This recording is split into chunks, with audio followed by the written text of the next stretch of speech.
Welcome back, everyone, to Pontos Fathom Hobbies. This is Season 8 setup round of Tainted Grail, Fall of Avalon. We've left this set up since Season 7. We're just going to clean up the board a bit and reset, move the map around, and we'll see you in the rest of the startup. Okay, so we just did the quick fly-through of the Season 8 setup. We are on Chapter 7, Part 1, which is the active quest is None Shall Pass. Orin's rejection is disappointing but understandable. Humans venture into Tuathan have already done more harm than good. What would he think? Yours will be any different to him? Change his mind. You need to do something good for the realm. So complete one of the following. Gain Part 8 of Restoring the Order. Gain the Hand of the People's Secret by causing the downfall of the Round Table, or find another way to enter Tuathan. As soon as you do this, you can go to Part 8 of Restoring the Order status, or Secret Card 9. Go to verse 490 in the Book of Secrets.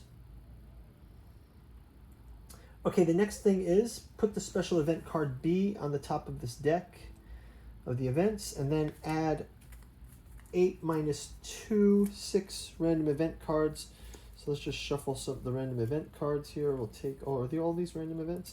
Okay, we'll shuffle the random events.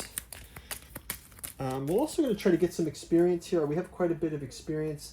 I think we can buy, so we'll take 1, 2, 3, 4, 5, 6 cards.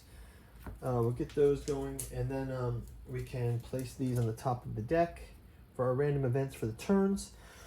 We'll also, to prep for this, we're going to build our decks, but I think for experience, I just want to double check in the rules here. We have... for experience, I think we can pay advanced combat decks. We can take 2 experience and take 3 cards from your deck, shuffle the 2 remaining cards back into the pool.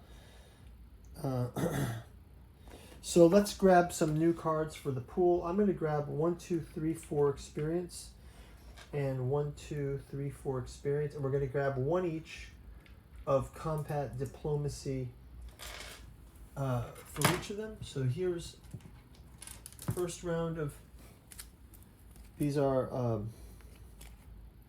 maggots cards. I'm just going to do a quick shuffle of these. We'll grab the top 3. We'll also do that for his diplomacy cards. So we've got Rite of Withering, Snake Bite. I kind of like this one, Snake Bite. So we'll give him Snake Bite for combat. Shuffle these back into the deck. We'll do the same for his advancement pool. Do these a quick shuffle. We'll take 3. We'll look at these, and we get the Holiest Verse, the Searing Gaze, or the Druid's Teaching. Let's go with the Holiest Verse. You can add that to his card deck. We'll put these back. Then for Bayor, we'll go to his advancement pool. Shuffle these up. We get 3. Battle Cry, Attack, or the Hammer Swipe.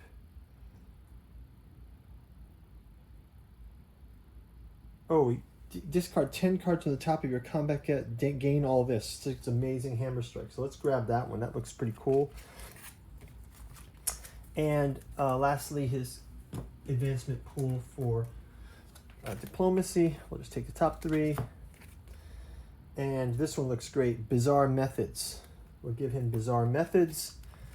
And that will do it for the setup for the advancement for these cards. Let's go also to, so I'm just looking at our potential strategy here for the setup. It's if we're going to gain Part 8 of Restoring the Order. So let's double check while we're here. Let's also double check Book of Memories. We're playing with Book of Memories. Have we made any advancements in the Book of Memories? So have a nightmare while dying. Have at least 6 magic when a Blood Moon random event is active. Visit location 121.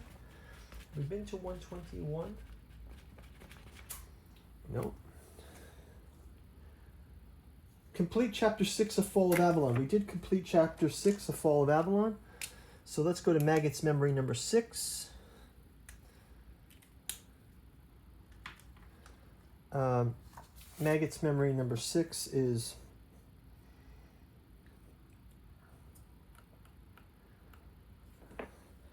You're still shaking from your meeting with the Pale Lady. For the simple people of Avalon, she's just another legend, no different than worms, giants, or ancient knights. However, for the Druids of Moonring, she was always a looming threat, one of the few uncontrollable powers that could challenge their rule over the island. There was no lost love between the Pale Lady and your order. She thought Druids were cruel fools, and in return, Druids did what they could to scare simple folk away from her domain, painting her as a mindless abomination. You had your own reasons to hate her. You've seen through the lies of the Archdruids, and you knew well how capable the Pale Lady was. She could do much good if she decided to help humans. The fact that she decided to waste all her powers languishing in such a remote lake made you furious. Then again, when Druids did help the people of Avalon, in return they were hunted down and burned in wicker figures. Perhaps there was wisdom in the Pale Lady's doings. Perhaps if you were among your people for too long, eventually you will find a reason to hate you. Okay, there's Maggot. Let's check out Bayor. So have we visited 116? Yes, we have visited 116. Go to Bayor's Memory number 3. Oh, wait. We did that already. Have 12 wealth. Bayor has 3. No. You are dying. You win a guardian encounter. Avoid a diplomatic encounter. Gain the Fate of the Expedition Part 9. Status, do we have Fate of the Expedition Part 9? Fate of the Expedition. No, not yet. Gain keep retard. Avoid a diplomatic encounter. Visit 112 at 121. Visit 121. Okay, so that's it for those. So we can go forward. Bayor and Maggot have some advancements left to get their extra cards. We'll check in on them later. Okay, so that's about going to do it for the startup round. I think, well, first off, we're going to have to, I think we're going to try to go up to Devastation here, and we'll make our way through this way. So back by the Stampede, back to the Druidic Charms. Let's just double check how we leave the Wyrd Edge while we're here. So we're at Wyrd Edge 141. The way we left it is... Oh, we have to actually activate a Menhir here at the Wyrd Edge. So I think we're going to have to activate a Menhir here. So maybe this as... Each character gains 1 experience. Chapter 7, Part 2. Yeah, so basically we have...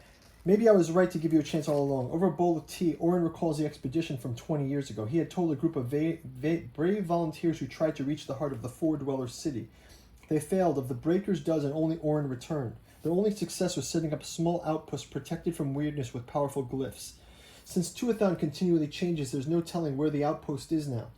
But people who travel deep enough should be able to find it, a lone static point in ever-shifting ruins.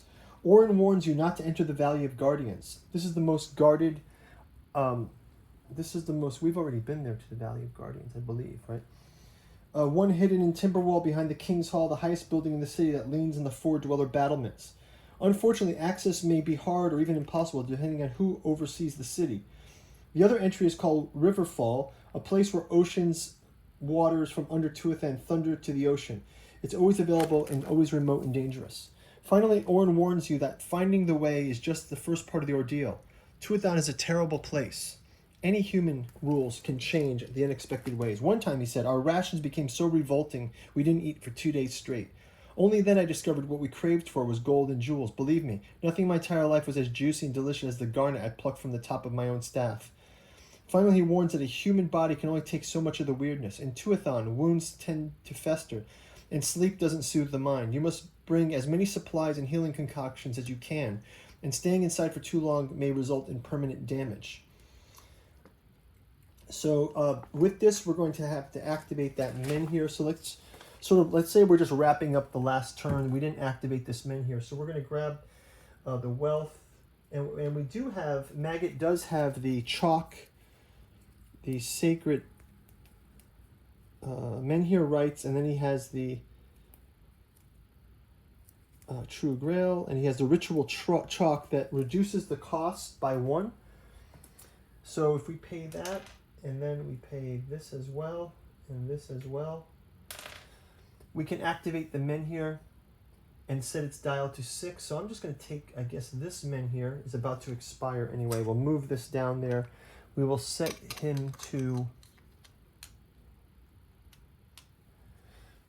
the Wyrd edge here. That will mean we'll remove this, this, and this. We'll put these back on the top for now. We'll move these up so we can be sort of centered here.